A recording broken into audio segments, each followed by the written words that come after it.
perayaan Tahun Baru Cina atau yang lebih akrab disebut perayaan Imlek. Sejumlah ornamen bernuansa Tionghoa seperti lampion-lampion merah mulai menghiasi sejumlah kota di Indonesia. Imlek sendiri dirayakan berdasarkan penanggalan yang berpijak pada pergerakan bulan yang masih dipegang oleh keturunan Tionghoa di berbagai negara termasuk Indonesia.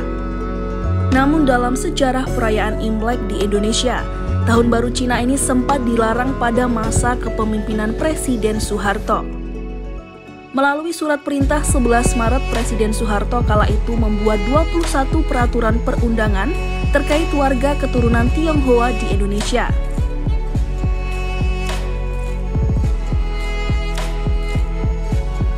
Melalui Inpres nomor 14 tahun 1967 tentang agama, kepercayaan dan adat istiadat Cina, Presiden Soeharto menginstruksikan kepada Menteri Agama, Menteri Dalam Negeri, dan segenap badan serta alat pemerintah di pusat dan daerah untuk tidak melaksanakan kegiatan pokok mengenai agama, kepercayaan dan adat istiadat Cina.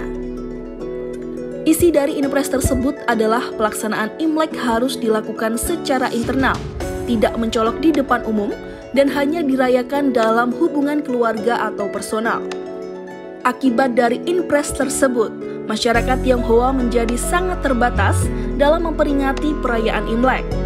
Bahkan acara pelengkap seperti Cap Gomeh, Barongsai, dan Leang Leong pun turut dilarang dipertunjukkan di publik.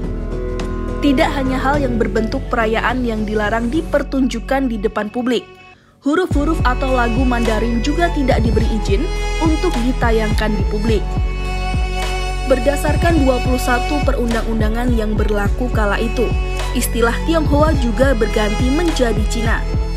Banyak pihak pun menilai kebijakan-kebijakan tersebut merupakan upaya asimilasi etnis yang dilakukan oleh Presiden Soeharto. Dampaknya, Tahun Baru Imlek masa Orde Baru sangat sepi. Bahkan generasi yang lebih muda juga tidak paham kapan Tahun Baru Cina atau Imlek dirayakan. Saat era Orde Baru mulai tumbang, pembatasan terhadap masyarakat Tionghoa mulai surut pasca reformasi.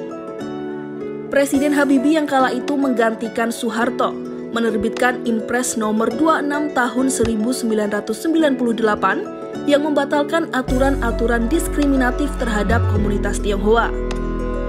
Inpres tersebut salah satunya berisi tentang penghentian penggunaan istilah pribumi dan non-pribumi dalam penyelenggaraan pemerintahan.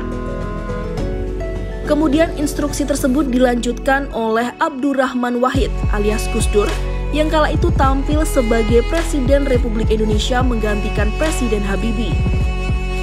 Presiden Abdurrahman Wahid mengeluarkan instruksi Presiden nomor 6 tahun 2000. Isi dari Inpres tersebut adalah mencabut Inpres sebelumnya yang dibuat Soeharto tentang agama, kepercayaan dan adat istiadat Cina.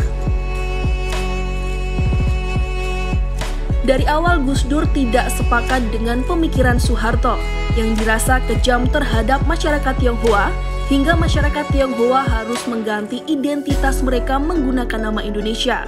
Bahkan Gus Dur dengan tegas menyebut etnis Tionghoa juga merupakan bagian dari bangsa Indonesia sehingga harus mendapatkan hak-hak yang setara termasuk dalam menjalankan ibadah keagamaan. Tokoh Nahdlatul Ulama itu pun berharap semua elemen bangsa memberikan kesempatan kepada masyarakat Tionghoa dalam kehidupan bermasyarakat. Atas jasanya menghapuskan diskriminasi, Gus Dur bahkan dinobatkan sebagai Bapak Tionghoa Indonesia berkat kebijakan dan pemikiran terbukanya yang membela hak-hak masyarakat Tionghoa.